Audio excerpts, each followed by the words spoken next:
오늘 또 하나님께서 우리와 함께 하십니다. 아멘. 천국에 가려면 어떻게 가야 하겠습니까? 많은 분들이 천국에 가려면 열심히 노력하고 착한 행동을 많이, 선행을 많이 해야 천국 간다고 생각하고 있습니다. 그러나 우리가 유한한 인간이 유한한 노력으로 저 무한한 영원한 세계에 살 수 있다.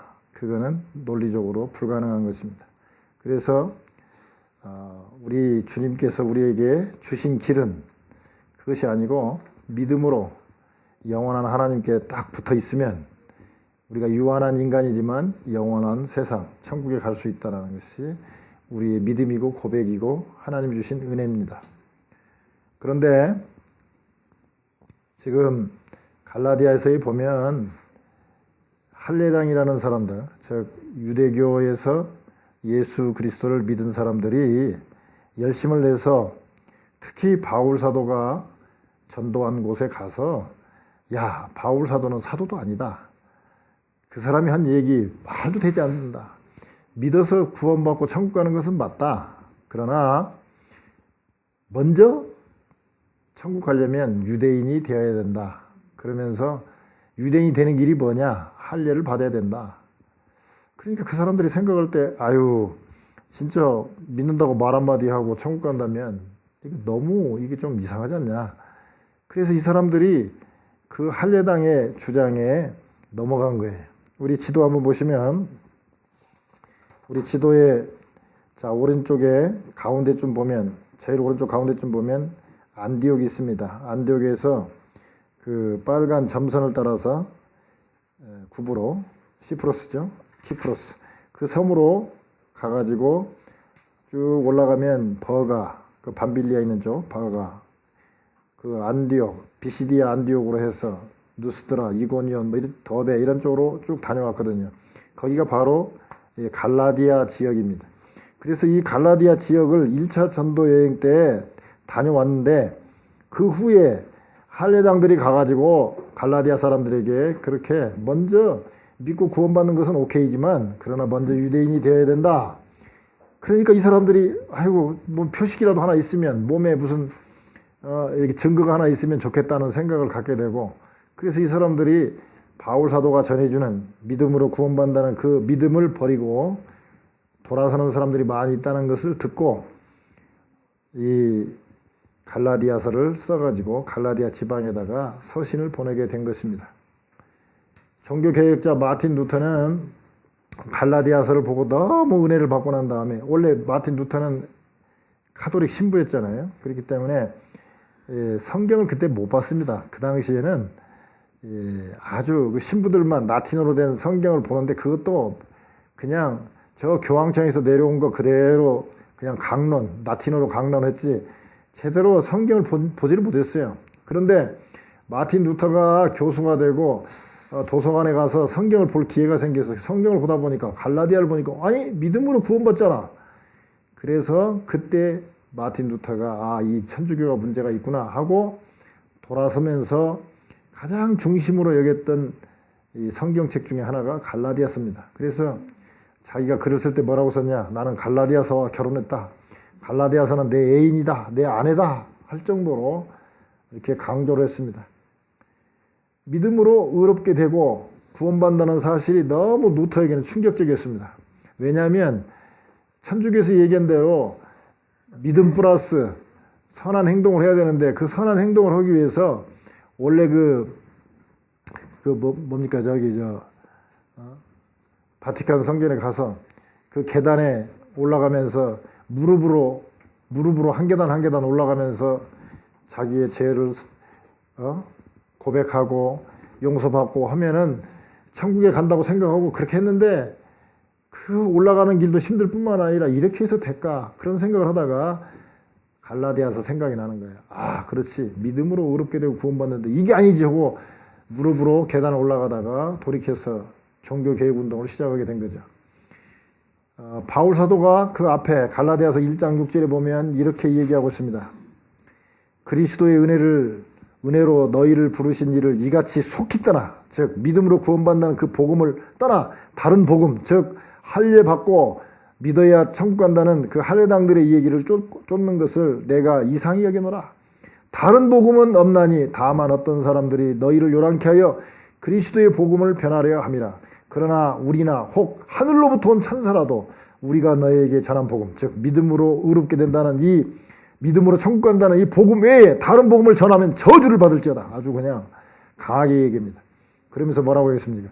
우리가 전에 말하였거니와 내가 지금 다시 말하노니 만일 누구든지 너희의 받은 것 외에 다른 복음을 전하면 저주를 받을지어다. 그러면서 하늘로부터 온 천사라도 8절에 본 거죠. 우리나 혹 하늘로부터 온 천사라도 우리가 너희에게 전한 복음 외에 다른 복음을 전하면 저주를 받을 거야. 천사라도 와서, 즉 나는 천사로부터 직통계시를 받았다, 이런 얘기하는 그런 이 얘기까지도 저주를 받을 것이다. 그러니까 꿈꾸고 뭐 직통계시 받았다 이런 거 다 믿음으로 구원받는다는 그 외에 다른 얘기를 하면 그건 저주를 받는다는 것입니다. 그렇게 강하게 얘기를 했어요.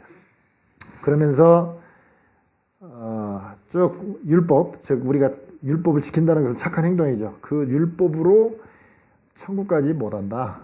오직 믿음으로 천국 간다. 아까 처음에 서두에서 말씀드린 것처럼 유한한 인간이 유한한 노력으로 율법을 지켜봐야 그렇게 100년 지켰으면 천국에서 100년 산다 그러면 영원한 세상에서 100년은 점도 안 되고 그건 영원한 것도 아니잖아요. 그러니까 결국 안 되는 거예요. 우리가 율법으로는 절대 천국 갈 수는 없습니다. 그러면서 오늘 말씀이 뭡니까? 믿음이 오기 전에 우리가 율법 아래에 있었다 그랬습니다. 그러면서 율법이 몽학선생과 같다 그랬습니다. 자, 율법은 그러면 예수님께서 그러면 율법으로 천국까지 못 하는데 율법을 폐하러 온 것이 아니라 완전하게 하러 왔다, 온전하게 하러 왔다 그렇게 말씀하셨습니다. 그러면 율법에 뭔가 기능이 있을 거 아닙니까? 율법에 3대 기능이 있습니다. 자, 이거 애울라 가시지 말고 그냥 생각을 해보세요. 자, 법이 있으니까 법이 없는 데에서는 죄가 아니었어요. 자, 교통법이 생기기 전에 제가 90마일로 달려도 전혀 죄가 안 됐어요. 그러나 교통법이 생기고 난 다음에 율법이 생기고 난 다음에 내가 35마일로 해서 55마일로 가면 그거는 이제 이 스피드가 오버됐으니까 뭐 티켓을 떼게 되고 벌금을 내야 돼요.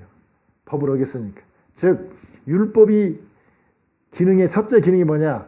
죄를 깨닫게 하는 것입니다. 아, 내가 이렇게 하면 죄구나. 이렇게 하면 죄가 아니구나. 근데 그 율법을 계속 지키다 보니까 죄를 깨닫게 하는 기능이죠. 죄를 깨닫다 보니까 내가 이게 죄를 안 지고 살 수 있는 길이 없을까? 막 고민하다 보니까 믿음으로 구원받을 수밖에 없겠구나. 우리 하나님께 가야 되겠구나. 그래서 율법이 우리로 하여금 죄를 깨닫게 하고 두 번째 몽학선생이 되어가지고 복음으로 이끌어간다는 거예요. 복음으로 이끌어가는 거예요. 복음을 알게 하도록 이끈단 말이에요. 두 번째 기능입니다. 이 몽학선생이란 말이 이 헬란 말로 파이다고고스입니다. 뭔 말이냐면 옛날에 그 유럽의 이런 귀족들은 이제 그 귀족의 아들을 공부를 시키러 가는데 갈 때 다른 길로 가면 안 되고 또 보호도 해야 되고 그러니까 그 몽학선생, 그 후견인이라고 그러죠. 그 후견인이 그 자기 주인집 아들을 데리고 갑니다. 어디로? 학교로 가요. 학교 가서 끝날 때까지 거기서 기다리고 있어요. 그러다가 수업이 다 끝나면 또 다시 데리고 보호해가지고 집으로 데리고 오는 역할. 그게 바로 율법이라는 거예요. 몽학선생. 참 어려운 말로 썼죠. 즉 선생은 선생인데 가르치는 선생이 아니라 학교까지 데리고 갔다가 잘 보호해서 또 다시 데리고 오는 그 역할을 하는 거예요. 율법의 두 번째 기능이 뭐냐? 복음으로 인도하는 몽학선생과 같다. 복음으로 인도하는 후견인, 보호자와 같다 이거죠. 그 다음에 우리가 레위기서가 다 율법의 제일 첫 번째 율법이잖아요. 토라라고 그러죠. 그 토라를 준 목적이 뭐냐? 복을 받게 하시기 위해서 줬단 말이죠. 그러니까 이 율법의 3대 기능이 뭐냐? 첫째, 죄를 깨닫게 하는 거예요. 내가 그럼 이 죄에서 어떻게 벗어날까? 복음으로 인도해요. 그 다음에 보니까 복음으로 인도하고 나니까 또 이 율법을 지키다 보니까 사고가 안 나고 다 복을 받잖아요. 그러면 율법을 지킴으로 인해서 천국 가는 건 아니지만 율법을 지킴으로 인해서 복은 받아요. 율법은 구원 문제와 관계되는 것이 아니라 복하고 관계되어 있습니다. 그러면 자, 믿음이 온 후에는 율법알이 있지 아니한다고 그랬는데 믿음이 온 후에 세 가지 변화사항이 있습니다. 첫 번째가 뭐냐? 하나님의 아들이 되는 복입니다. 26절 한번 볼까요? 너희가 다 믿음으로 말미암아 그리스도 예수 안에서 하나님의 아들이 되었으니 그랬습니다. 믿음으로 하나님의 아들이 되는 것입니다. 율법을 잘 지킨다고 해서 수양을 하고 고행을 한다고 해서 하나님의 자녀가 되는 것이 아니라 믿음으로 말미암아 그리스도 예수 안에서 하나님의 아들이 됐다 그랬습니다. 아까 말씀드린 것처럼 지금 우리 기독교 외에 다른 종교는요 다 선행으로 천국 간다고 얘기합니다. 그리고 많은 크리스찬 중에서도 잘못 배운 분들은 어떻게 생각하냐면 아이고 권사님 아이고 이제 우리가 천국에서 다 만나게 되죠. 그러면 아이고 저는 지금 천국 자신이 없어요.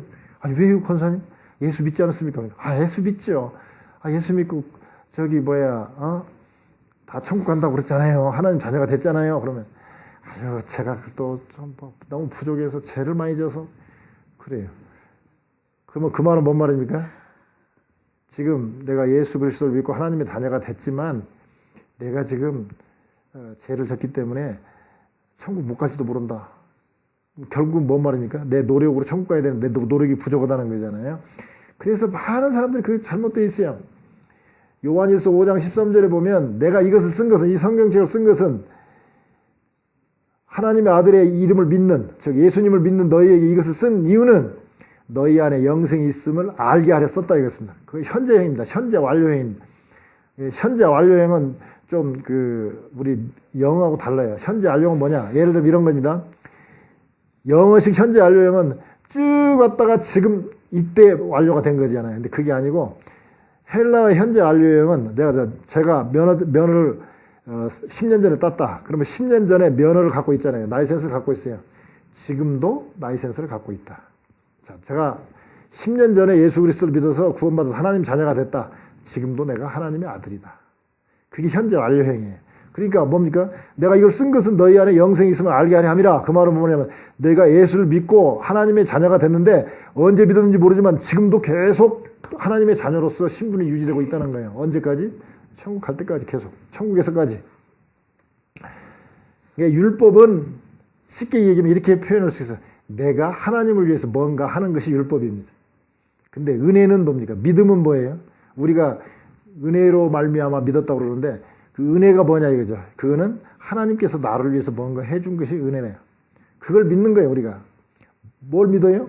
자, 예수 그리스도를 성자 하나님을 이 땅에 보내셔서 하나님이신데 친히 와셔서 내 죄를 대신해서 십자가에 달리셨어요. 그게 뭡니까? 은혜잖아요. 하나님께서 나를 위해서 뭔가 하셨어요. 그걸 믿는 거, 그 은혜를 믿는 거, 이게 복된 것이죠. 그러면서 27절에 뭐라고 그랬습니까? 누구든지 그리스도와 합하여 침례를 받은 자는 그리스도로 옷 입었느니라 그랬습니다. 자, 우리가 침례 성경에 보면 세례로 되어 있는데 왜 목사님은 자꾸 침례로 읽습니까? 원어는 침례로 되어 있습니다. 이건 번역본이에요. 우리 한국 성경은. 근데 많은 사람들이 아이고 성경을 막 바꿔버린다고 막 오해하는 분들이 계세요. 아닙니다. 원어는 밥티죠. 헬라어로 밥티조입니다. 근데 그걸 번역할 길이 없으니까 베프티즘으로 번역을 한 건데 베프티즘 이렇게 번역한 건데 그냥 그대로 이게 헬라어입니다. 침례. 세례는 아니에요. 세례는 씻는 의식이고 침례는 노마서 6장 4절에 나와 있는 것처럼 물속에 들어갈 때는 죽음을 상징하고요. 물속에서 나올 때는 내가 예수 그리스도를 말미암아 부활한 것을 상징하는 것이죠. 이 침례를 받아요. 우리가 왜? 침례를 받는다고 천국 가는 것은 아니지만 침례가 바로 결혼식을 하고 난 다음에 혼인신고하고 난 다음에 우리가 결혼식을 하잖아요. 왜? 그 결혼식을 통해서 많은 사람들에게 우리는 이렇게 결혼했습니다라고 공포하는 거잖아요. 즉 교회와 여러 사람 앞에서 증인들 앞에서 우리가 저는 예수 그리스도를 믿는 사람입니다 하고 공개적으로 시인하는 거예요. 그래서 입으로 시인할 때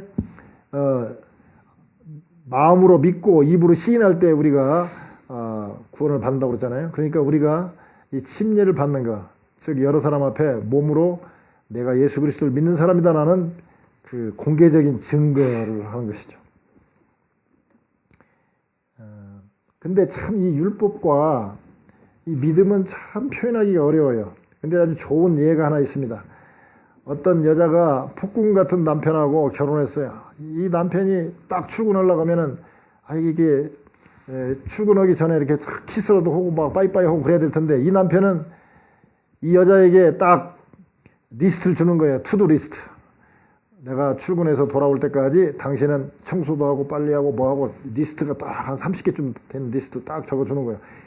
그러니까 막 이 여자가 이 남편이 갔다 왔을 때 그 신장갑 딱 끼고 먼지 묻었는 거 딱 하고 뭐 설거지 하는 거 체크하고 그러니까 막 이 남편이 오면 막 사랑스러운 남편이 오면 기분이 좋아야 되는데 그게 아니고 이거 뭐 감옥 생활 같아요. 그런데 그렇게 30년을 살아왔어요. 그냥 남편만 생각하면 아주 지겨워 죽겠어요. 남편 하면 막 그 투두리스트만 생각나는 거예요. 근데 이 남편이 결혼 30년 만에 죽었어요. 그런데 이 여자를 좋아하는 다른 남자가 재혼을 하자고 그래갖고 재혼을 했어요. 근데 이 두 번째 남편은 얼마나 나이스한지 막 출근하기 전에 막 키스도 하고 나가고 또 와갖고도 막 얼마나 사랑하는지 이 여자가 이 남편을 기쁘게 하기 위해서 막 이것도 하고 저것도 했는데 하루는 청소를 하다가 소파 사이에 어디 끼어있는 쪽지를 하나 발견했는데 보니까 옛날 전 남편이 준 쪽지야. 그게 지겨워갖고 버리려고 하다 보니까 뭐라고 썼나 하고 다시 한 번 봤더니 너 빨리 하고 빨리 내가 하지. 그 다음에 청소 내가 다 하는데 보니까 남편이 준 리스트보다 더 하는 거야. 지금 저 두 번째 남편한테는 두 번째 남편하고 하는 데는 왜 이게 하나도 거리낌이 안 될까? 이게 이렇게 힘든 게 왜 전 남편할 때는 감옥 같은 이 리스트가 왜 지금은 하나도 문제가 안 될까? 바로 사랑하기 때문인 것이죠. 마찬가지예요. 우리가 예수 그리스도 믿고 내가 천국 가기 위해서 막 이것도 해야 되고 저것도 해야 되고 막 전 남편하고 살듯이 그렇게 하는 율법으로 사는 거, 법대로 사는 거, 이거는 정말 지옥이. 그러나 사랑해서 막 하나님께서 나를 구원해가고 내가 하나님의 자녀가 됐다니, 어떻게 하면 우리 하나님 아버지를 기쁘게 할 수 있을까 막 해가지고 이것도 하고 저것도 하다 보니까 나중에 보니까 내가 천국 가기 위해서 노력했던 그 투두 리스트보다 훨씬 더 많은 걸 하는데 기쁨을 하더라는 것이죠. 우리가 믿음이 오면 달라지는 게 뭐냐? 종이 아니라 아들로서 활동한다는 것이죠. 자, 믿음이 온 후에 달라진 게 뭡니까? 두 번째가 예수 안에서 하나가 되는 것입니다. 28절에 보니까 너희는 유대인이나 헬라이나 종이나 자주자나 남자나 여자 없이 다 그리스도 예수 안에서 하나니라 그렇습니다. 여러분 어디 갈 때 보면요, 입학시험을 치르려면 대학교로 들어가려면 첫째 고등학교를 졸업해야 됩니다. 또는 검정고시를 졸업해서 뭐 고등학교 졸업 자격증을 가져야 대학교 입학시험을 봅니다. 그런데 유일하게 그런 입학이나 무슨 조건이 없는 단체가 어디냐? 교회밖에 없습니다. 교회 올 때 뭐 흑인이나 백인이나 뭐 상관 있습니까? 한국 사람이나 애기나 어른이나 나이 제한이 있습니까? 뭐 최소한 뭐 실력이 어느 정도 돼야 된다고 있습니까? 뭐 성경책을 뭐 2번 읽어야 교회 나올 수 있다는 뭐 이런 거 없어요. 아무것도 없습니다. 유일하게 교회만큼 차별 없이 받아주는 곳은 교회밖에 없습니다. 어디 단체에 가도 동호회 가도 회비가 있고 뭐 정해진 게 있어요. 그러나 뭐 우리는 교회 나올 때 헌금 꼭 얼마 이상 하십시오. 적어도 5불 이상을 해야 됩니다 하고 누가 조사하거나 5불 안 냈으니까 오늘 집에 빨리 가세요. 그런 교회 없습니다. 안 와서 난리지 오시기만 하면 언제든지 웰컴 하는 곳은 여기밖에 없습니다. 어느 단체나 다 조건이 있습니다. 근데 조건이 없는 곳이 교회밖에 없습니다. 오늘 여기 보니까 놀랄만한 사실이 하나 있습니다. 많은 사람들은 이 28절에 보면 종이나 자주자나, 그 당시 자유인도 있고 노예, 종처럼 사는 사람이 있었는데 여기 보니까 종이나 자유자나 다 같이 그리스도 예수 안에서 하나다. 참 놀라운 선언임과 동시에 거꾸로 얘기하면 종도 인정하고 있다는 사실입니다. 또 남자나 여자나 없이 다 그리스도 안에서 하나다. 참, 지금도 이슬람에는 성전이라고 하죠. 지하드 해가지고 9.11 테러 같은 거 그렇게 하면은 자기들 말로 파라다이스죠. 파라다이스에 가면은 그렇게 말하자면 알라를 위해서 그렇게 애쓴 사람은 그렇게 우리식으로 말하면 순교죠. 순교한 사람은 이 천국에 가는데 파라다이스에 가는데 파라다이스가 어떻게 생겼냐? 파란 호수가 있는데 거기에 미인들 그 등급에 따라서 그렇게 9.11 테러같이 큰 걸 일으킨 사람은 미인들 70명을 데리고 산대. 그럼 여자는 거기서 천국 파라다이스 가서 종처럼 살아란 말이에요. 지금도 남녀 차별이 얼마나 많은지 모릅니다. 몰목이 마찬가지고요. 지금도 겉으로만 표현 안 했지 지금 속으로는 일부 다처지 아닙니까? 지금 남녀가 평등하다라고 인정하는 종교는요, 엄밀하게 말하면 기독교밖에 없습니다. 그리고 예수님의 제자들 보세요. 여자 제자들이 얼마나 많았습니까? 그 당시 이 사회에 있어서 이 기독교는 정말 혁명적이었어요. 정말 혁명적이었어요. 요한 웨슬레 그 목사님이 한 번은 꿈을 꿨대요.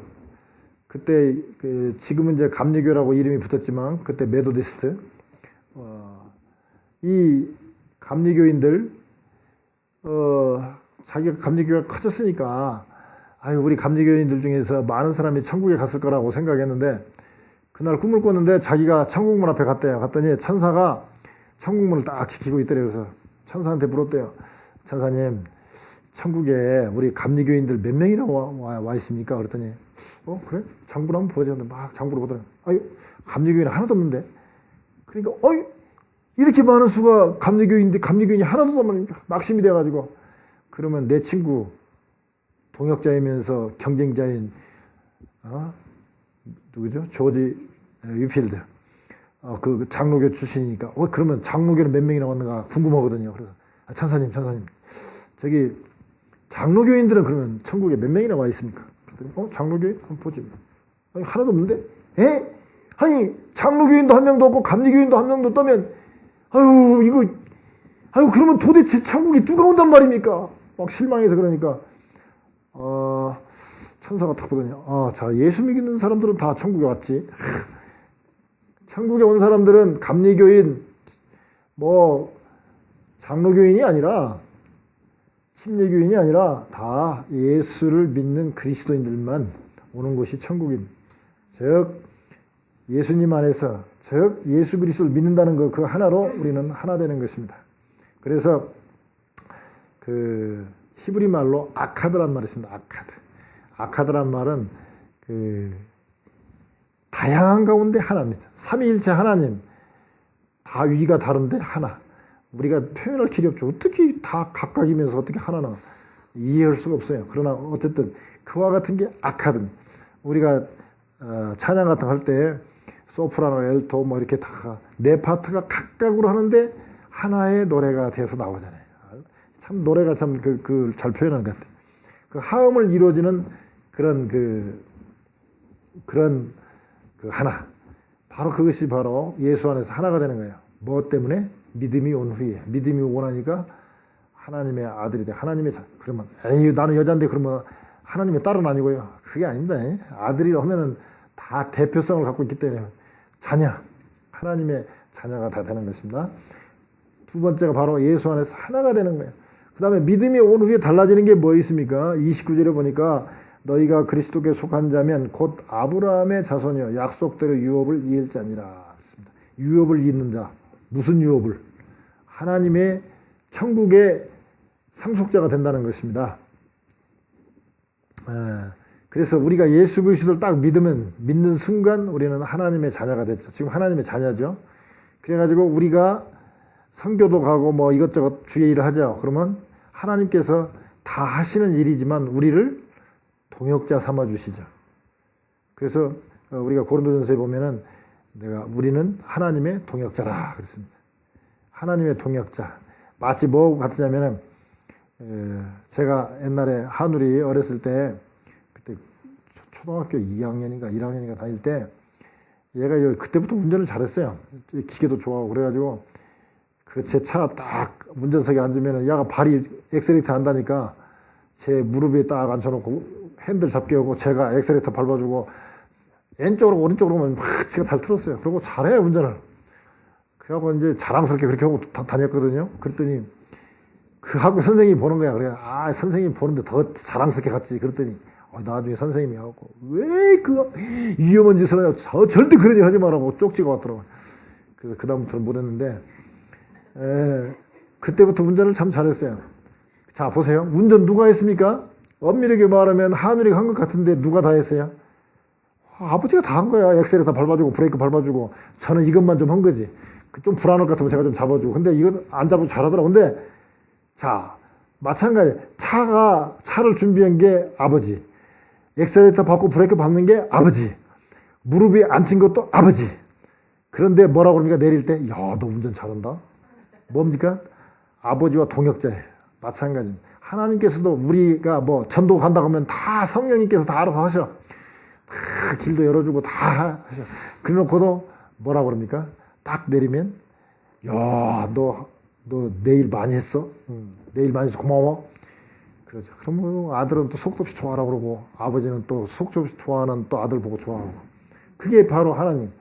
예, 아들을 안 키워보면은 이 하나님 마음 몰라요. 그래서 저는 도 닦는다고 하면서 결혼 않고 도 닦는다고 하는 그런 종교인들 보면 좀 뭐 공부는 많이 했는지 모르지만 그걸 어떻게 알아? 그거를 이런 걸 하나님의 동역자 그러면 하나님의 동역자 그러면 자 교리로 설명 무지무지가 어려운 말입니다 이게. 자 하나님의 동역자 그러면 인간이 하나님과 함께 일했다 협력을 했다 그러면 그 공로로 천국 가나? 당장 그거 어떻게 해석할 수 있습니까? 해석 절대 안 돼요. 그러나 아들을 낳아갖고 아들 운전대 한번 더 잡혀본 사람은 바로 이해가 돼. 안 그렇습니까? 여러분 어려운 말이 많습니다. 주님께서 우리를 위해서 대속해 주셨어요. 우리의 죄값을 치러줬어요. 누구한테? 마귀한테? 그러면 예수님이 마귀보다 힘이 없어서 마귀한테 대속했어요? 그러면 하나님한테? 아니 하나님이 하나님한테 대속을 해요? 교리로 설명은 절대 설명 못합니다. 그거 결혼해보고 아버지가 돼보고 할아버지가 돼야 알아. 그거 안 하면 어떻게 합니까? 이 어려운 말을. 자 아들이 납치됐어요. 인일범에 납치됐어요. 한우리가 6살 때 납치됐다고 합시다.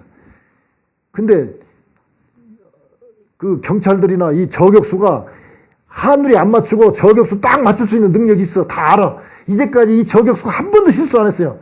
근데 쏘아라고 그러겠습니까? 아버지가 능력이 있어요. 쏘아 죽일 수 있어요. 저 인질범 딱 쏘아주면 한 방에 죽일 수 있어. 쏘아라고 합니까? 안 해요. 왜? 내가 아버지니까. 근데 아버지가 아닌 경찰국장 쏘아라고 합니다. 왜? 쏘면 100발백중 맞추니까. 근데 아버지는 절대 쏘기 못해요. 예수님도 마찬가지예요. 마귀가 딱 붙잡고 있어요. 우리를. 힘이 있어요. 얼마든지 빼올 수 있는 힘이 있어. 그러나 그래 너 100만 달러 달라고 그래 100만 불 줄게. 왜? 혹시나 다칠까 봐서. 그거는요 공부해갖고 교리 공부해갖고 절대 몰라. 사랑을 해보고 사랑스러운 아들을 낳아봐야 알아. 이 어려운 교리 이거 100년씩 싸운 겁니다. 이거 그 쉽게 싸우는 문제가 아니에요. 이거 이 어려운 문제가 결혼하면 알게 돼. 근데 결혼 안 하면 죽었다 깨나도 몰라. 지금도 몰라 그 사람들. 저도 최근에 살았어. 그 신학교에서 그 질문하면 대답할 사람 없습니다. 생각보다 어려운 문제예요. 안 그래요? 예수님이 왜 마귀한테 돈을 줘? 왜 대가를 지불해요? 왜 목숨을 내버려? 사랑하니까. 근데 그것이 사랑 안 하면 몰라요. 한 신자가 왔습니다. 와갖고 목사님 제가요 예수를 믿었는데요. 교회 가서 예배 드릴 때는요 금방 천국 같은데요 집에 오면은 안 그래요. 막 내가 충성도 제대로 못하고 이래갖고 제가 천국 가겠어요. 그냥 지금 만약에 하나님 부르시면 꼭 지옥 갈 것 같고 막 불안해요. 그러니까 목사님이 뭐라고 대답을 했습니까? 집사님 걔 보이죠? 저 걔가 말입니다. 훈련이 돼가지고요. 집안 더럽히지도 않고요. 말도 잘 듣고요. 저 뭐 꼬리를 얼마나 치고 이쁜지 정말 예뻐요. 이쁜 걔인데 말이에요. 얼마나 더 충성스러운지 몰라요. 그리고 저한테 혼나도요. 계속 꼬리 치고요. 그래도 이뻐. 그냥 좋다고 그렇게 달려오는 놈입니다. 근데 저기 저 부엌 옆에 있는 저 아들로 보세요. 지금도 저 어들고 있죠. 저네요. 그냥 틈만 나면 다 어지러 놓고 정리해놓으면 다 어지러 놓고 엄마가 좀 정리해놓으면 다 어지러요. 말썽 꾸러기 중에 대표입니다. 아주 어질기 선수입니다. 그런데요, 제가 죽을 때 누구한테 상속하겠습니까? 말 잘 듣는 어지럽지도 않고 깨끗하게 쓰고 있는 저 개한테 상속하겠습니까?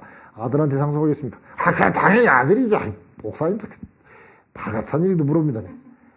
그럼 하나님이 당신같이 이렇게 충성 좀 덜한다고 생각하고 막 그런 하나님의 아들을 천국에 보내겠습니까? 저 개를 천국에 보내겠습니까? 그거야 저지요. 그래서 갑자기 깨달음이 오더라는 것입니다. 이게 우리가 많이 그렇게 생각을 합니다. 내 노력으로 천국 간다는 생각을 해요. 그러나 우리가 이걸 그냥 정말 간단하게 요약하면 이렇습니다. 천국은 믿음으로 갑니다. 천국에서의 상은 우리 행함으로, 율법을 지킴으로 받습니다. 계명을 지킴으로 받습니다. 아테네의 한 극장에 한 노인이 좀 늦게 들어갔어요. 앉을 자리가 없어서 두리번 하니까 아테네인들이 야, 그 할아버지한테 빨리 자리를 양보해야지. 다 양보를 해야지. 여기저기서 막 웅성웅성 소리는 나는데 아무도 자리를 양보 안 씁니다. 그러니까 이 할아버지가 아이고 외국인석 저 스파르타인들이 있는 곳으로 가니까 스파르타인들은 그냥 전부 다 일어나가고 일로 앉으세요 다 그러는 거예요. 그러니까 아테네 사람들을 바라보면서 얘기해요. 아테네인도 선이 무엇인지 알지만 선을 행하는 사람은 이 스파르타이다. 그러면서 그 스파르타인들을 칭찬했다는 거예요. 야고보서 2장 26절에 그렇습니다. 영혼은 몸이 죽은 것 같이 행함이 없는 믿음은 죽은 것이니라 그렇습니다. 즉 우리가 믿고 천국 가는 것은 당연하지만 그리고 선행으로 천국 가는 것이 아니지만 그럼에도 불구하고 우리가 정말 믿음으로 하나님의 자녀가 됐다면 아까 처음에 그 여인처럼 재혼하고 난 다음에 사랑해서 자기도 모르게 열심히 했는데 옛날 율법을 지킬 때보다 법을 지킬 때보다 더 잘한 것처럼 우리가 정말로 믿었다면 하나님께 기쁜 마음으로 율법을 지킨다 이런 것이죠. 참 이 설교를 준비하다가 그런 얘기 있습니다. 지금 천국에 가면 다 똑같이 상급을 받는다. 구원이 너무 큰 거기 때문에 이 구원 자체가 똑같고 천국에서도 무슨 차등이 있냐. 그래서 천국은 균등하게 상급을 받는다. 좀 어려운 말로 천국 균등 상급론이 있고요. 아니다. 천국에서도 차등 상급론이 있다. 차등으로 상급을 받는다 하는 차등 상급론이 있습니다. 대다수의 많은 미국, 한국의 신학교 교수들, 목사님들 많은 분들이 균등하게 상급을 받는다. 천국에서 무슨 차별이 있냐라고 얘기하는 분들이 있습니다. 그러나 저는 천국에도 상급이 다르다. 차등 상급론을 저는 따르고 있습니다. 왜? 첫째, 성경에 언급되어 있습니다. 고린도 후서 5장 9절에 10절에 보면 이런 말씀이 있습니다. 터 위에 집으로도 나무로 뭐 이렇게 집을 짓는데 불이 나고 난 다음에 다 타버리고 없어지면 공력이죠. 공력이 다 타버리고 없으면 부끄러운 구원을 받는다 그랬습니다. 불 가운데서 구원받는 것 같다 그런 말씀도 있고요.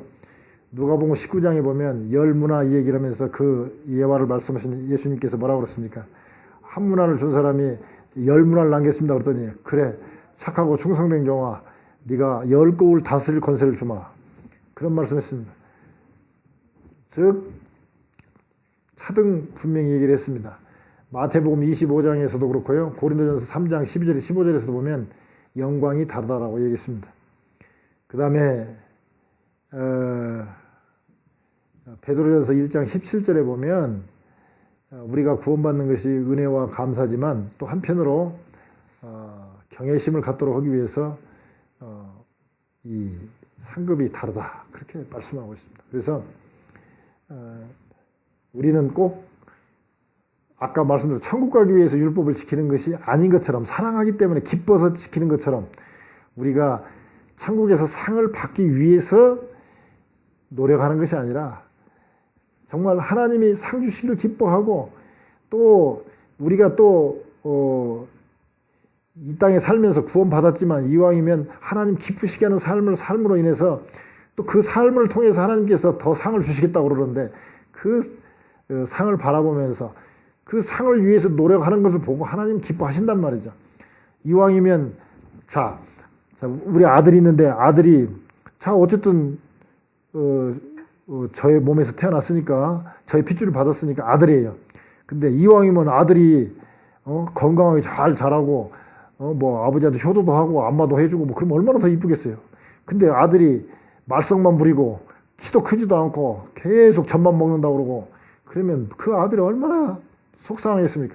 마찬가지입니다. 우리가 하나님의 믿음으로 하나님의 자녀가 됐지만 계명을 지킴으로 율법을 지킴으로 인해서 상도 받고 복도 받고 또 천국에서도 유업자로서 더 큰 유업을 받을 수 있는 사람이 되는 거 아버지가 당연히 기뻐하시죠. 뭐 형제간들 뭐 경쟁 붙여가지고 뭐 하는 그런 나쁜 하나님은 아니라는 사실을 우리가 알아야 돼. 하나님은 막 복 주시기를 원하고 더 주시기를 원하는 분이고 이왕이면 잘 되기를 바라는 그런 하나님이시기 때문에 우리가 하나님 기쁘시게 해야 됩니다. 자, 믿음이 오기 전에는 우리가 율법 밑에 몽학 선생의 지도를 받았어요. 그러나 우리가 믿음이 온 후에는 하나님의 아들이 됐고요. 예수님 안에서 우리가 다 하나가 됐고요. 또 천국에 가면 천국의 상속자, 유업자로서 우리를 하나님이 주셨다는 것이죠. 그러니까 우리가 천국의 유업을 받기 위해 받는데 이왕이면 하나님이 주시는 상급 더 받고 하나님 더 기쁘시게 하는 그런 삶을 살았으면 좋겠습니다. 그러한 여러분과 저가 되기를 주님의 이름으로 축원합니다.